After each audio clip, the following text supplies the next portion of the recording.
नमस्कार दोस्तों, जय श्री कृष्णा, हरे कृष्णा। आइए भगवद गीता के अध्ययन में आगे बढ़ते हैं।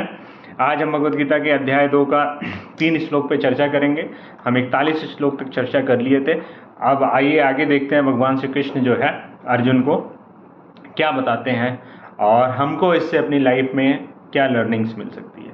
तो मैं ऐसे ऐसे श्लोक को सिलेक्ट कर रहा हूँ, एक श्लोक्स का ग्रुप, जिससे कि एक मैसेज मिले और उसको अपनी लाइफ में हम कैसे इम्प्लीमेंट कर पाते हैं और सिंपल भाषा में कैसे समझ पाते हैं, इस पे मेन फोकस है। क्योंकि भगवत गीता का जब नाम आता है तो हम लोगों के दिमाग में यही आता है कि समझ में कैसे आएगी और अपनी लाइफ में इसका क्या रेलेवेंस है और इसको अपने जीवन में कैसे उतार पाएंगे। तो मेरा उद्देश्य यही है कि हम सभी को मैं सिंपल भाषा में आप सब तक भगवत गीता का जो मार्मिक अर्थ है उसको पहुंचाऊं और आप अपने प्रैक्टिकल जीवन में इसके ज्ञान को इम्प्लीमेंट कर पाएँ और इसके इम्प्लीमेंट करके अपने जीवन में मन माफिक सफलता हासिल करें। तो आइए बढ़ते हैं भगवद गीता के अध्याय 2 के 42वें, 43वें और 44वें श्लोक को आज पढ़ेंगे। यामिमां पुष्पितां वाचम परवदन्ति अपि पश्यति वेदवादरता पार्थ नान्य अस्ति इति वादिना कामात्माना स्वर्गपरा जन्म कर्म फल प्रदाम क्रिया विशेष बहुलाम भोग ऐश्वर्य प्रसक्ता भोग ऐश्वर्य गतिम प्रति। भगवान श्री कृष्ण अर्जुन को बोलते हैं कि हे अर्जुन, जो अल्प ज्ञानी मनुष्य होते हैं, वेदों के उन अलंकारिक शब्दों के प्रति अत्यधिक आसक्त रहते हैं, जो स्वर्ग की प्राप्ति, अच्छे जन, शक्ति इत्यादि के लिए विविध सकाम कर्म करने की संस्तुति करते हैं, इंद्रिय तृप्त तथा ऐश्वर्य मैं जीवन की अभिलाषा के कारण वह कहते हैं कि इससे बढ़कर कुछ नहीं है। तो भगवान श्री कृष्ण का कहने का आशय ये है कि वेद में जो कम ज्ञानी पुरुष होते हैं वो उन अलंकारिक शब्दों या उन अलंकारिक वेद वाक्यों से अट्रैक्ट होते हैं जो उनको भौतिक सुख प्रदान करने की बात करते हैं। लेकिन जो ज्ञानी लोग होते हैं वो उन अलंकारिक शब्दों की तरफ जाते हैं जो उनको आध्यात्मिक सुख दें।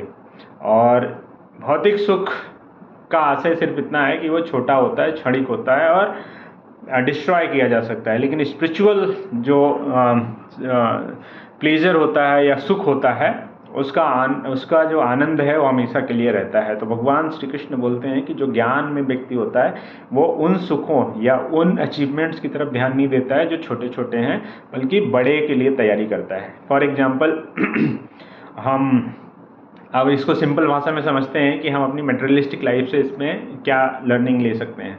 मान लीजिए कि आप स्टूडेंट हैं और आपके साथ भी बहुत सारे लड़के पढ़ते हैं। एक लड़का है जो ये सोच रहा है कि हमको किसी तरह से कोई नौकरी मिल जाए, पुलिस में भर्ती हो जाए या छोटी मोटी नौकरी, चपरासी की, कुछ भी मिल जाए और उसी में वो संतुष्ट रहेगा। लेकिन जब उसमें जाता है तो उसको लगता है कि यार ये तो बहुत अच्छी नहीं है, हमको तो जो अधिकारी है उसको रोज डेली चाय बना के पिलानी पड़ रही है। तो उसको लगता है कि हमने उस समय अच्छे से तैयारी की होती तो वो बड़ी वाली नौकरी मिल जाती, और जो उससे बड़ी वाला है वो सोचता है कि यार काश मैं और बड़ी वाली तैयारी करता। तो आशय इतना है कि हम जिस लेवल की हमारी इंटेलेक्ट होती है हम उस लेवल के सुख की इच्छा रखते हैं, उस लेवल के अचीवमेंट की डिज़ायर रखते हैं। तो अब उसी बैच का लड़का जो IAS बन गया है और एक लड़का जो चपरासी है या पियून की नौकरी कर रहा है, तो जब दोनों एक साथ मिलते हैं तो हेजिटेशन होता है नीचे वाले को उससे बात करने में। क्यों? क्योंकि उसके दिमाग में एक स्टैंडर्ड का गैप आ गया, लेवल ऑफ भौतिक अचीवमेंट का गैप आ गया है, तो वो उसमें दिक्कत होती है। तो भगवान श्री कृष्ण यही बोल रहे हैं कि जो अल्प ज्ञानी लोग होते हैं वो छोटे छोटे सुखों में, छोटे छोटे सुख के प्रति अट्रैक्ट होते हैं और बड़े अचीवमेंट उनके नहीं हो पाते हैं और बड़े अचीवमेंट की तरफ वो ध्यान नहीं दे पाते हैं। तो छोटे छोटे कामों में अपना बेस्ट डेली बेस्ड वर्कर हो गए, तो वो छोटा छोटा काम करते हैं और फिर वो तैयारी करते हैं कि मैं अपने बच्चे को पढ़ा लिखा के वो बड़ा साहब बनाऊंगा। तो ये है बेसिकली हम भौतिक अपनी लाइफ में भी इम्प्लीमेंट कर सकते हैं कि अगर आप कैपेबल हैं तो अपने आप की एनालिसिस करिए और आपको क्या चाहिए उस हिसाब से अपनी प्रिपरेशन करिए और उस चीज़ को हासिल करिए। फॉर एग्जांपल रतन टाटा जी को ले लीजिए, उन्होंने छोटी छोटी चीज़ों को ध्यान नहीं दिया, छोटी छोटी चीज़ों के बाद वो बड़ा एम्पायर खड़ा किया और उसके बाद में वो सबसे बड़ी देश सेवा करके गए।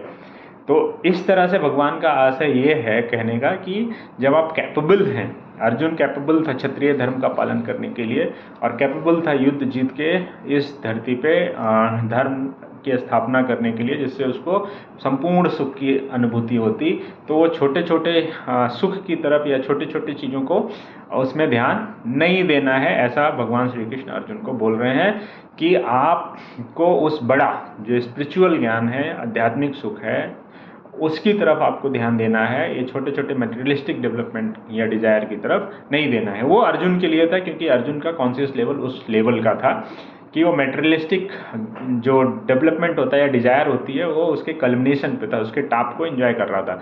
लेकिन हम लोगों के लिए क्या है, अगर हम स्पिरिचुअलिटी की तरफ हम लोग नहीं जा रहे हैं तो हमें मेटेरियलिस्टिक में भी इससे लर्निंग से ही मिलती है कि आपकी कैपेबिलिटी अगर कुछ बड़ा करने की है तो आपके टारगेट्स और कर्म उस तरह के होने चाहिए ताकि आप उस पोजीशन को एक्वायर करो जिसके लिए आपकी क्वालिफिकेशन या कैपेबिलिटी है। अदरवाइज अगर आपने नीचे की चीज़ में काम करना शुरू कर दिया तो जीवन भर अपने आप को कोसोगे कि मैं कैपेबल था कुछ बड़ा करने के लिए, लेकिन मैं अंडर परफॉर्मर रह गया या अंडर एम्प्लॉयड रह गया।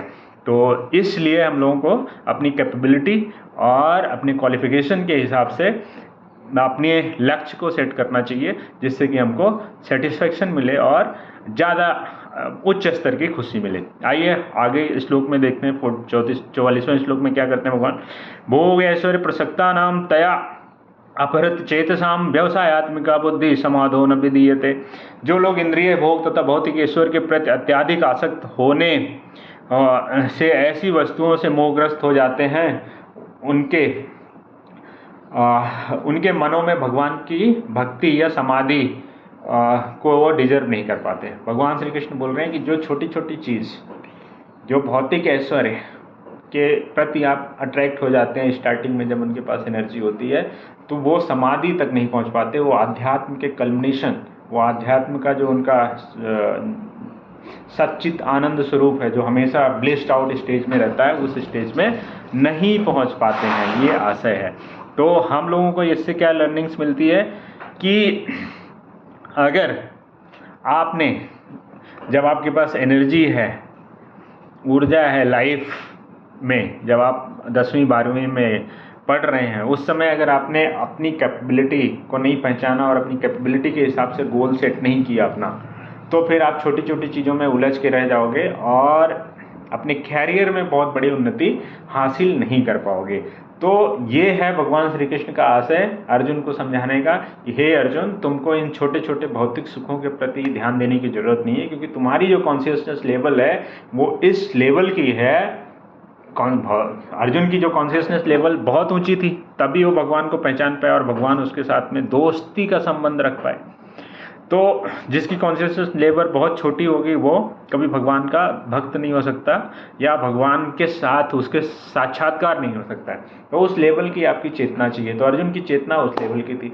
तो अर्जुन को भगवान जो है उस लेवल का सुख देना चाहते थे कि जिसके बाद उसको कभी दुख का अनुभव ना हो। लेकिन अब हम लोग जैसे हैं, हमारी चेतना या हम लोग जो पढ़ाई कर रहे हैं उनकी चेतना उस लेवल की नहीं है। तो हम छोटे छोटे जो हमारी लाइफ में आते हैं, छोटे छोटे अचीवमेंट या छोटे छोटे सुखों की तरफ अट्रैक्ट हो जाते हैं, तो हमको बड़ा अचीवमेंट लाइफ में नहीं मिल पाता है। तो भगवान यही बोल रहे हैं कि अगर आपको बड़ा अचीवमेंट चाहिए तो आपको छोटे छोटे सुखों को त्याग करना है, उनकी तरफ ध्यान नहीं देना है। तो उम्मीद करता हूँ कि आप लोगों को ये वीडियो अच्छा लगा होगा और इन्जॉय करिए। भगवत गीता हमारे साथ सिंपल भाषा में समझते रहिए। और मैं सारे श्लोक भगवत गीता के डिस्कस करने वाला हूँ इस चैनल पे, और सारे छोटे छोटे वीडियो 8-10 मिनट के बनाने की कोशिश करता हूँ, क्योंकि मुझे पता है कि मैं बहुत प्रोफेशनल वीडियो मेकर नहीं हूँ।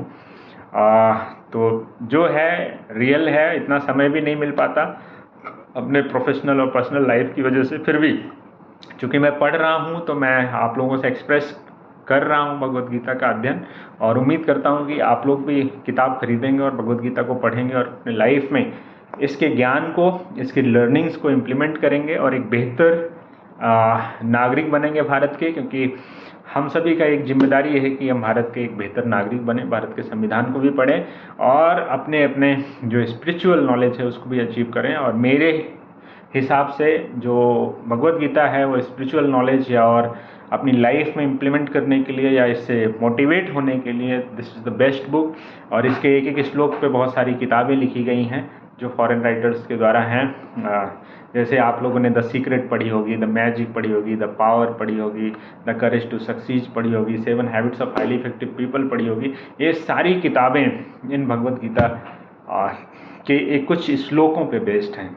आप जब पढ़ेंगे तो आपको लगेगा कि ये संपूर्ण ज्ञान है।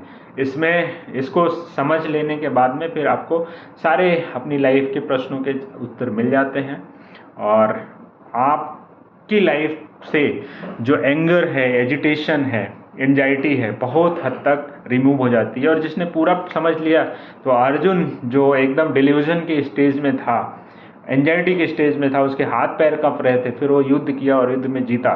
तो गीता का ज्ञान का वो प्रभाव था। स्किल तो द्रोणाचार्य ने भी उसको दिया था, लेकिन भगवान ने उसको बिल दिया। बिल कैसे दिया? गीता का ज्ञान देके। और जब उन्होंने गीता का ज्ञान दिया अर्जुन को, तो फिर वो युद्ध किया और युद्ध के मैदान में विजय भी प्राप्त किया और उसको परमानेंट हैप्पीनेस मिली और भगवान ने अपने धाम में उसको स्थान भी दिया।